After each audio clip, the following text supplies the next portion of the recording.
C'est toujours un plaisir de vous retrouver pour vous informer. Madame, Monsieur, bienvenue dans ce résumé de l'actualité de ce 23 août 2025.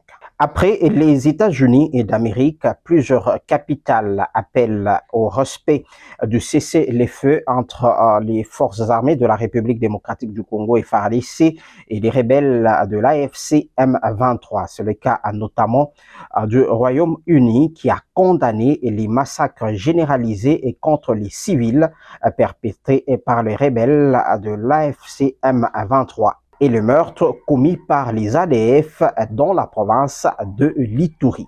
Pour sa part, Pékin a appelé les pays de Grand Lac à l'unité et à la coopération en lieu et place de la confrontation. 4e anniversaire après le décès de Baba Kyungu Wakumwanza, la cérémonie commémorative a vécu ce samedi 23 août 2025 dans la ville de Lubumbashi. Une messe d'action de grâce a été organisée en la cathédrale Saint-Pierre-et-Paul.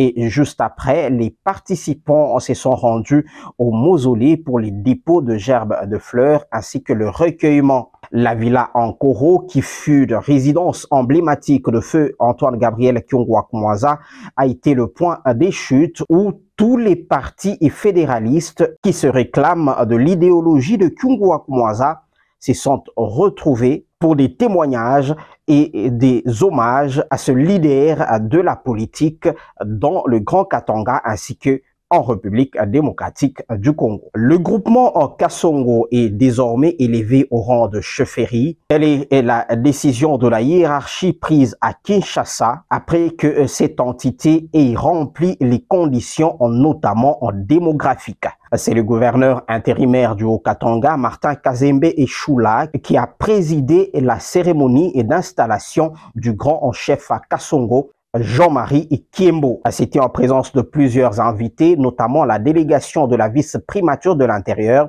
le ministre provincial de l'Intérieur et Sécurité, mais aussi de l'association de chefs traditionnels de la République démocratique du Congo. En sport, au niveau africain, pour terminer ce résumé de l'actualité, sachez que la ville d'Abuja au Nigeria va accueillir du 25 au 27 août le championnat africain de karaté. Plus de 400 karatékas sont donc attendus pour ce championnat africain, championnat qualificatif pour le mondial de karaté pour 2025. Voilà tout pour ce résumé de l'actualité. Madame, Messieurs, restez en compagnie de Katanga 24 News ainsi que toutes ces plateformes pour ne rien rater de l'actualité.